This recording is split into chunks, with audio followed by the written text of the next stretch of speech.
Hi guys! Ako si Red Quires. Welcome back sa aking channel. At kung bago pa lang kayo sa aking channel, huwag niyo kalimutan na mag-subscribe at sipahin na rin yung tiny bell button dun sa baba para updated kayo. Meron akong mga bagong video na i-upload dito sa aking channel. You know? And para sa video ito guys, yes!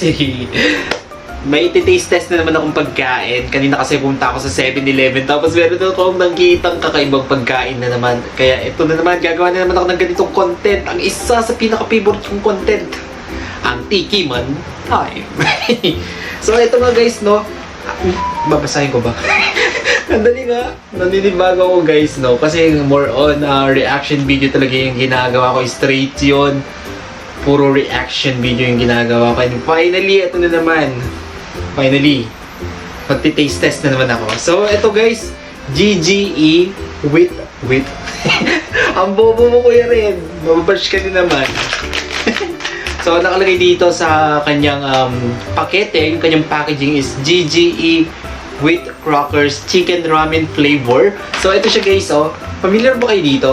So, nakita ko siya sa 7-Eleven and nagka-interest ako, nabili siya. Kaya, ito na, gagawin ko din ng video para sa inyo. Taste test na natin to. So, tara, bisa na tayo. Okay, buksan na natin. The moment of truth. Ano ba lasa nitong GGE with Crocker Chicken Ramen Flavor. So, yan. Saan natin siya? Di ko ba, boy? Yun, amoy ko siya. Amoy ko siya, guys. Amoy lace. Dali. Parang may sipon ako. Joke lang. Yun, amoy ko nga siya. Alam nyo, guys, yung chicharon ni Mang Juan na skin, chicken skin. Ganun yung amoy niya. Hindi lang siya ganun ka-strong yung amoy niya like dun sa chicken skin ng chicharon ni Mang Juan. Okay? So, pakita ko sa inyo yung laman. Dali. So, ganyan yung laman niya. Yan. Ayan siya, oh. Ang cute ng laman niya, oh. Oh, diba? Super cute. Tikman na natin, guys. The moment of truth. Anong lasa nito?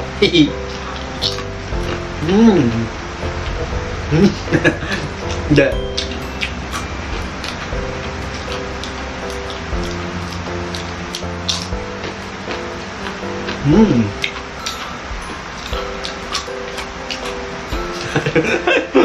Ano sabi? Nanahimik. Actually, yung lasa niya, hindi siya ganun ka-strong yung lasa niya. Hindi siya, ang tawag dito, hindi ma-flavorful or ma-tasty yung lasa niya. Hindi rin siya maalat. Kung sinasabi yung maalat siya, hindi siya ganun. And, pero,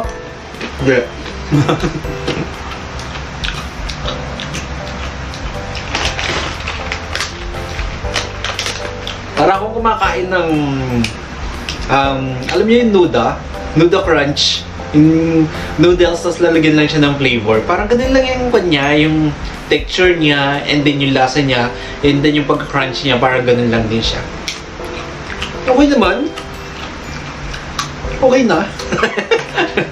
Okay na.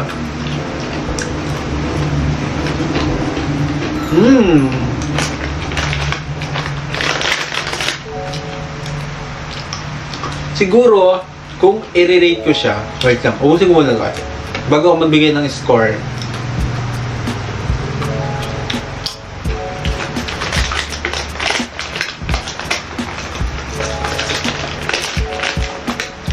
Yeah. Naka-addict. Price nito, 29 pesos. And then, saan ba gawa to? Yeah. Kung i-rate ko siya, bibigyan ko siya ng 4 out of 10.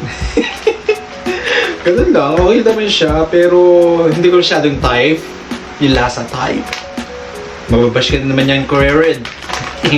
Mali-mali na naman yung sinasabi mo. Anyways, yeah. 4 out of 10. Try nyo kung gusto nyo. Bye! Kita-kits tayo ulit sa ganitong content na gagawin kong chat. Red, mali yung sinasabi mo. May makakapansin naman sa sinasabi mo. So yun, kung meron kayong gustong ipagawang video sa akin, comment down below at kita-kits tayo ulit sa susunod na mga vlog na gagawin ko dito sa aking channel. You know, bye!